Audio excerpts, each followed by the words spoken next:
Underground to Canada by Barbara Smucker. Chapter 17. In their new sweaters with knitted caps that matched, Julily and Liza were put inside a black horse-drawn carriage which had been waiting on the street before the large coffin home. Black curtains hung about its windows as though a death were being hidden someplace inside. Aunt Katie clasped both girls in her arms. Levi Coffin searched their faces. His blue eyes glowed, warm and steady as the light from a pine knot ember. "God bless you both," he said, and closed the carriage door. The girls were alone inside. Perhaps the other slaves had gone ahead or were waiting in another hiding place. Julily and Liza sat close together, looking like strangers to each other even in the closeted light. Julily had never felt the warmth of new clothes. They hugged against her. It was pleasant, and she smiled. She and Liza didn't look like slaves now. Would anyone know them, even if the door were flung wide open and mean old Sims stood scowling right before them? Rain pattered against the carriage top. The wheels sloshed through puddles, but the rain was welcome. It was a curtain of protection. "I feel safe and strong again, Julily." Liza hummed the words, "and I feel like a fine, cleaned-up lady." Julily squeezed her hand. The carriage jolted steadily through the streets, and the girls jolted with it side by side. It was a short trip, for the driver could be heard calling to his horse, and the carriage began to skid as he pulled in the reins. They heard what must be their driver talking to another man. "A friend with friend," he said. "And what do you want sent by freight?" another man asked. "2 packages of dry goods," was the answer. "Drive to the end of the train station and we'll load them into the last freight car." The carriage began jogging again. When it stopped, the blurred figure of a man opened the carriage door. He was stocky with large, strong arms. "You must each crawl inside one of these sacks," he said gently, tossing 2 gunny sacks into the carriage and then closing the door. But he continued speaking. "You can breathe through the sacks and stretch around a bit when we put you in the freight car. Hang limp when we carry you out." The girls stepped inside the sacks and began pulling them over their bodies and then over their heads. Outside, they could hear the hissing steam of a train engine and the bang and shove of heavy freight cars. "I don't like being tied up in a sack, Julily." Liza scowled, and there was a look of terror in her eyes, but she pulled the harsh cloth over her head and sat waiting in the carriage seat. Julily did the same. The driver opened the door and crawled inside.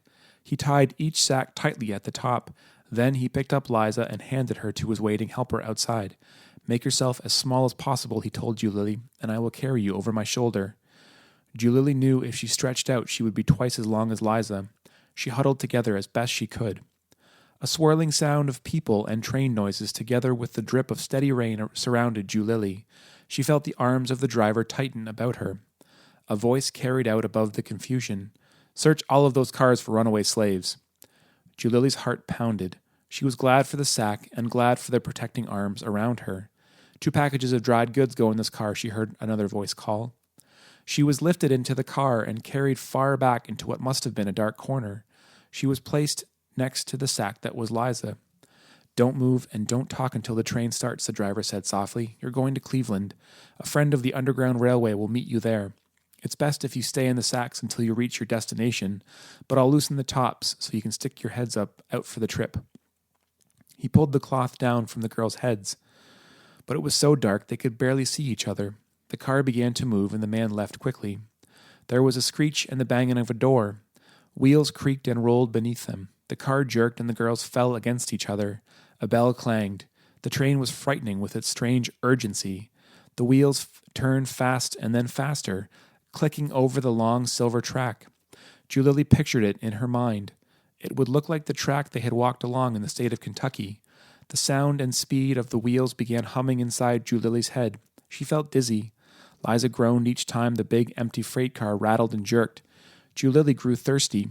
Her mouth was dry, and her tongue felt thick. She began to think about the rain outside and how she wanted it to pound through the car and wash down over her. She leaned against Liza. "Julily," Liza mumbled, "I think my own bones has come loose and is rattling around in this sack." Julily had no answer. The train rattled on and on. It was going on forever, she began to think, and with all this speed it might fly right off the tracks. Julily forgot about the destination and that sometime the train would have to stop. She dozed off to sleep for a time, and was surprised when their freight car banged into the car ahead of them, and the rhythm of the wheels became slower and slower, and then stopped.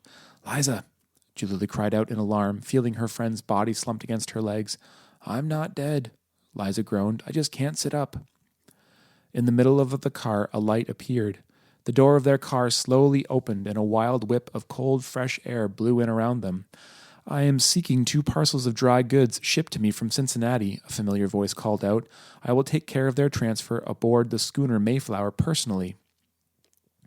Julily remembered. The voice belonged to Massa Ross from Canada. He must have escaped from jail. He had come, as he promised, to take them into the land of freedom. Ah, here they are, he cried.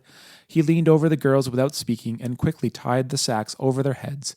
Then he picked up a girl in each strong arm and strode from their car. Within minutes he lifted them into a carriage with heavy-drawn curtains. He untied the sacks at once and pulled the girls free from them. Liza fell onto the floor. She was too twisted and bent to sit on the seat. Julily stooped to lift her and came face to face with Massa Ross. But was it Massa Ross? He had no beard. His hair was dark red but shorter. His chest and stomach were puffed out round and full as before, but the clothes that covered them were plain. The ruffled shirt was gone.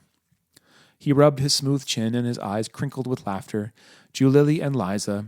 His voice was muffled but still lofty, as though he might be preaching a sermon. Praise God that you have overcome innumerable hardships and are now on the very brink of freedom. A drink, Massa Ross. Julily could barely manage the words. Her mouth had the dryness of dust on the Mississippi road out to the cotton fields. My dear children, the large man heaved himself down to a bag at his feet. He pulled out a bottle and unscrewed the cap. Water gurgled into a cup. Liza first, Julily said. Mr. Ross held Liza upright and lifted the cup to her lips. Drink slowly, child, he said. When your body has been drained of moisture, it cannot stand the shock of unlimited amounts. Soon the cup came to Julily. The moisture cooled her lips. She felt the liquid in her mouth. It trickled down her throat, and she swallowed twice greedily. There will be more when you board the Mayflower. Mr. Ross bent down and returned the bottle to the leather bag. Now that her mind was released from the dreadful thirst, Julily realized that the carriage was moving. She could see only the outlines of Mr. Ross's face in the seat opposite her and Liza. Liza clutched the seat with both hands, struggling painfully to straighten her back. Freedom ain't easy, Massa Ross. Liza sounded again like the sullen, angry girl of the long-ago slave cabin on the Riley plantation. Even you got put in jail and your face don't look so well. Mr. Ross was weary. He leaned his head back against the carriage seat. They had to release me when the slave whose disappearance caused my trial returned.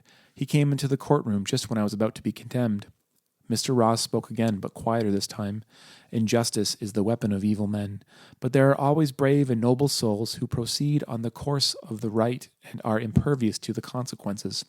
I feel rewarded for all my efforts just to free the 2 of you.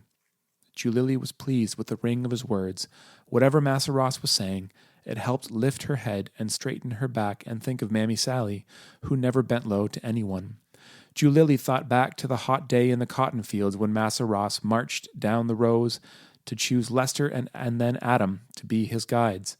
Lester and Adam, why hadn't she and Liza asked about them right away? Massa Ross would knew where they were. Massa Ross, Julily burst out in a jumble of fear and hope. Did Lester and Adam get to Canada?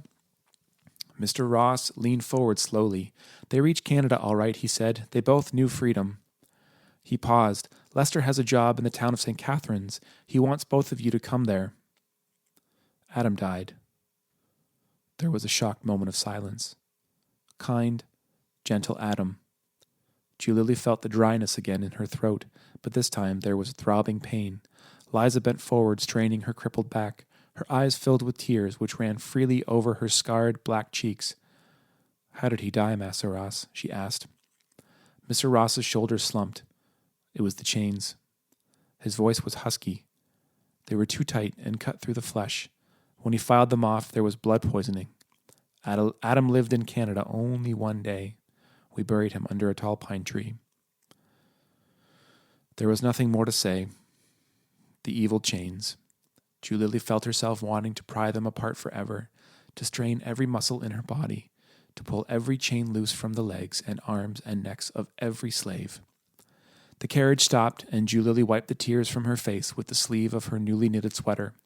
Before she heard about Adam, Julily was going to ask Massa Ross if he had seen a tall, black-skinned woman with a proud walk who went by the name of Mammy Sally. Now she was afraid to know. The carriage jolted. The door opened, and the girls with Mr. Ross stepped into a dusky, lead-gray street. It was evening. To be safe, they pulled their new hats down far over the blackness of their faces.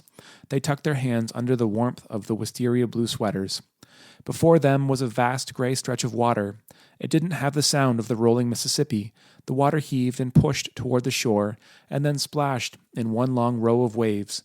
Great hulks of boats, anchored along its sides, rocked with the rhythm of the moving water. On one of the largest, the sails was being pulled aloft. "That one is the Mayflower, the abolition boat," Mr. Ross said. "It will take you across Lake Erie to Canada under its waving sails." "Then you aren't coming with us?" Julily faced him soberly. Mr. Ross heaved his great shoulders and breathed long and full into the vastness of his chest. "I must return again to the South and free more of your people," he said. He picked up the skimpy bundles from the carriage floor and walked towards the boat. "Keep your caps pulled down and don't raise your heads to look at anyone." Mr. Ross turned and whispered to the girls, "With those new clothes, a passerby would think you were my children. It's fortunate that the day is gray and cloudy." It was only a few steps to the boat, and at once Mr. Ross began shaking the hand of a man he called the captain. Mr. Ross didn't raise his voice with his usual flourish, but spoke quietly. "A friend with friends," he said at first. The magic password of the Underground Railroad. Julily felt warm and excited each time she heard it. "These are my children," Mr. Ross continued. "Take them safely to Fort Malden." The captain was a jolly man with his hat cocked to one side of his head. "Aye, that I will." He hung on to each word with peals of laughter. "Come with me, lads, to your bunks below." Mr. Ross patted each girl gently on the shoulder and bade them goodbye. He disappeared into the gray evening dusk. Julily and Liza wanted to call out and thank this big, kind man, but both of them knew the need for silence. It would be dangerous too for them and for Mr. Ross if they lifted their heads and showed their black faces. The girls walked aboard the Mayflower with the captain. Julily felt the boat must be breathing and that she was walking over its body. It went up and down with each rise and fall of the waves beneath it. They followed the captain down a narrow flight of stairs and then walked along a corridor with tiny doors on either side. At one of them they stopped. The captain opened the door to a little room. It was hardly big enough for the three of them to stand inside. The two beds seemed to hang on the side of the wall, and a small round window looked out over the water. "I know ye are lassies," the captain laughed again, "but for this trip ye will be laddies to me and me mates." He showed the girls how to lock their door and warned them to open it only when they heard 3 knocks and then the words, "A friend with friends." He would bring them food and water at once. Then they were to crawl into their beds and sleep with all their clothing on. "If all goes well," the captain smiled broadly beneath his thick black mustache, "we will reach the banks of Canada in the early morning light." The R's in his speech trilled together like the song of a bird, Julily thought. She would have no trouble recognizing his voice behind a door that was closed. The captain bent down and walked out of this little door. The girls locked it behind them.